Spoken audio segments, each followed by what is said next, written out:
doon sa mga clients natin na gustong maka-experience ng mga VIP treatments sa mga kotse nila. So ito yung mga masasakyan nyo. So abangan nyo itong project na to. Pag bibilin mo siya ng aftermarket, nasa 400 to 450 kasama installation.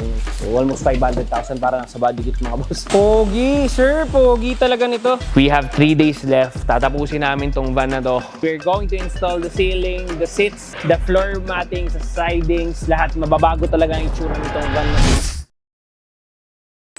Good day mga boss! Meron tayong panibagong project dito. This one is Toyota GL Tourer mga bossing. Ito siya mga boss. This one is gagawin nating project and maglalagay tayo ng body kit. In-order na rin ni bossing yung kanya mga lazy boy seats dito. Ceiling, sidings. And of course, we are going to install that. Ayun mga bossing, pati mga body kit nito. So abangan nyo itong project na to kasi this Tourer is gagawin negosyo nila bossing. Doon sa mga clients natin na gustong maka-experience ng mga VIP treatments sa mga kotse nila. So ito yung mga masasakyan nyo. Pwede nyo i-rent to mga boss. Abangan nyo yung videos namin dito. Let's go!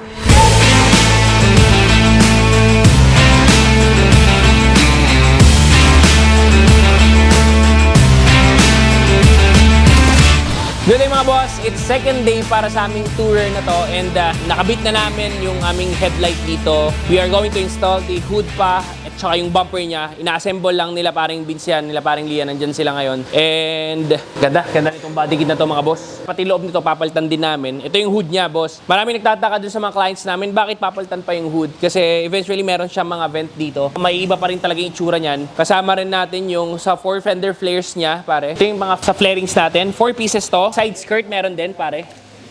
Mahaba rin yan. Very social pa rin talagang itsura nito. Ito yung sa kilid niya, mga molding niya. So nilalagyan namin ng adhesive para matibay talaga yung pagka-install namin. And of course, yung front bumper pare. Kung makikita nyo dyan mga boss, sobrang solid ng itsura niyan. Igot ko na rin kayo ngayon dito sa tourer natin kasi ipapakita ko sa inyo kung ano yung before nito. Mag-iiba talaga yung itsura nito. May mga ceilings na binili sa bossing dito, sidings na nilagay dito. Maglalagay din si bossing dito ng captain seats. 4 pieces yun boss. And of course, tatanggalin namin yan, yung lining ng gold na yan, papalitan namin. Kung mapapansin nyo, nakabit na rin namin yung sa likod na part niya. Sobrang ganda boss, pogi oh. Tanggalin pa namin yung mga emblems niyan. And syempre, kukompletohin namin to. Mayroon pa tong spoilers. So ito pa yung mga parts ng tourer natin. Ito yung spoiler niya mga boss. Sinulayan namin to. This one is pearl. And of course, quality yan pare. Yung mga chromes niya, sobrang social talaga itong body kit ito. Parang pag bibilin mo siya ng aftermarket, nasa 400 to 450 kasama installation. So, almost 500,000 para lang sa body kit mga boss. So this one is yung LED niya sa front. Isang diretso to. Pogi boss. Sobrang gwapo nitong unit na to. Kaabang-abang tong project na to. Tinatanggal namin yung mga existing na adhesive niya kasi papalitan namin ng 3M to kasi para sure na hindi bibitaw talaga dun sa body natin, hindi tayo mapaya sa client natin. Pogi, sir, pogi talaga nito. So kung sasakay ka talaga dito, VIP na VIP ka dito, boss.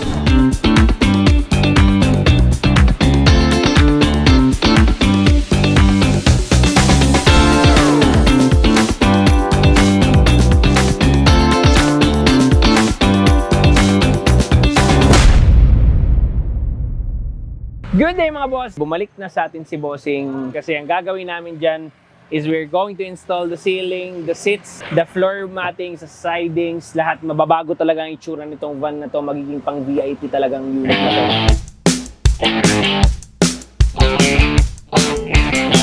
Nabuksan na namin lahat ng mga boxes na to. So, nandito na rin yung mga aircon vents. Nakabit na rin namin yung mga dadaanan ng aircon niya, yung mga aircon hoses niya para dire-diretso na yung ating aircon. So, nandito yan. Ayun pare, kumpletohin natin to. Samahan niyo kami dito ulit.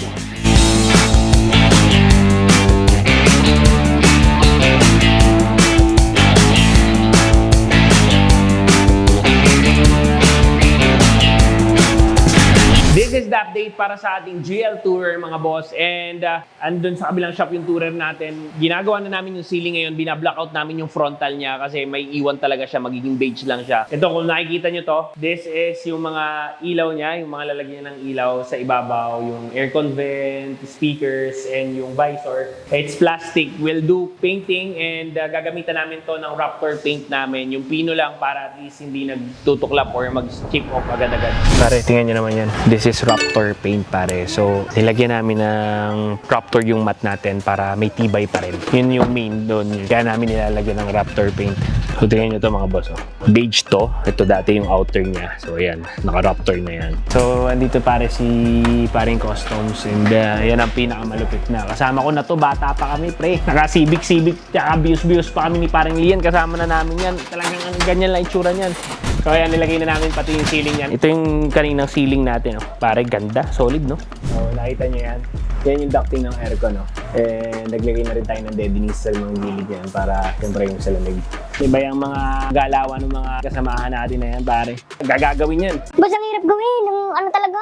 Kung pag-alis mo, gawa na.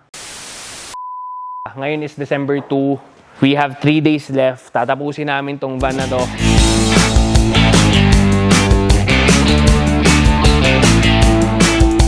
Today is the last day para sa aming installation ng aming interior dito sa aming Pista van na to. And rin nakaka-excite to kasi kanina napailaw na namin yung mga ilaw nito and nakita na namin yung ganda.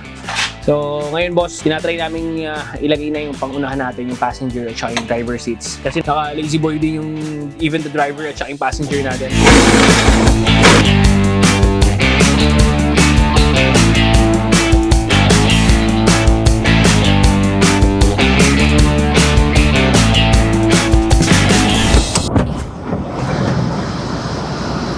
Good day mga boss! Welcome to our VVIP van mga boss. And pare, grabe to. Pinagpuyatan talaga to ng team na to para lang makabit namin tong interior nito. Kasi meron tayong Juno.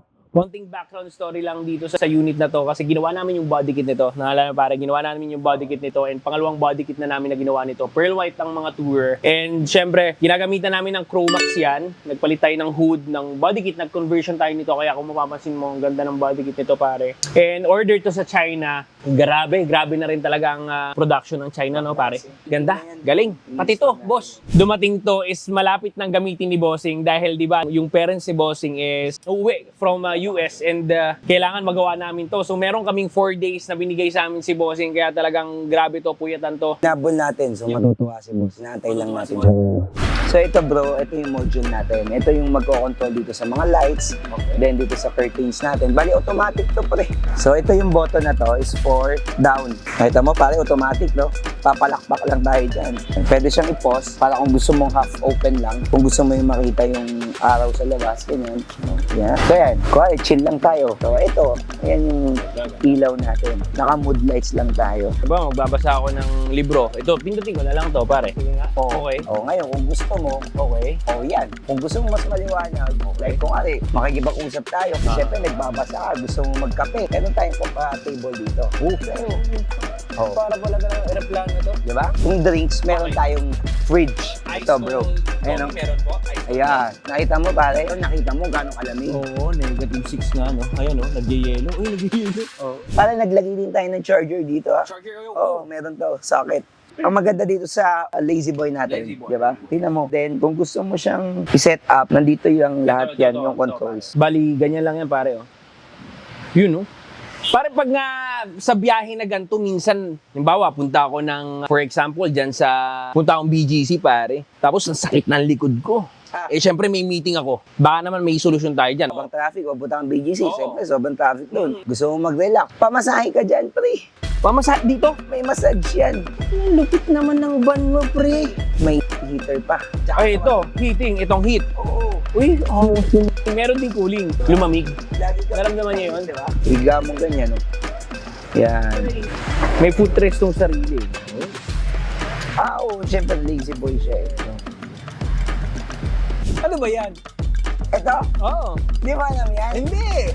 Nakita mo yan, pre. Okay. Like kilometers per hour. Oo, siyempre, ang laki ng upuan, no? Di mo makita. Okay. Pagkalita mo yung driver mo, overspeeding na. Ayan ang use Galing niya. na, galing na. Pati oras, alas 8. Pwede ka mag YouTube dyan, pre. O sige, bro, pakita mo sa kanila yung nagkita yung 16 upuan. Click mo lang yung rotation dito, pare, sa screen. Ayan, oh, Android na yan, pare. So, magro-rotate yan. Maririnig nyo naman, maririnig nyo sa upuan na nag-click na siya. Pindutin nyo lang yung rotation ulit, boom, nag-lock na siya. Tingnan mo, pati driver, pare, gusto natin komportable. Grabe. Ganong ginawa natin. Ba talaga yan? Meron din siyang heating, tsaka cooling. Nakikita nyo yan? Pare, yung blackout ceiling natin, no? Blackout ceiling, tapos naka-Raptor paint tong mga black na to. Lahat yan, bro, pati even the controls niyan. Ito, nilipat pala natin yan. No? Yung controls ng aircon sa likod. Then, itong mga vent, Tsaka to, yan. Kinalayan natin yan, pati to. So yun pare, galing. Galing talaga. Of course, panoorin nyo yung mga videos namin and maraming salamat po sa pagtiwala nyo sa amin. God bless po mga boss.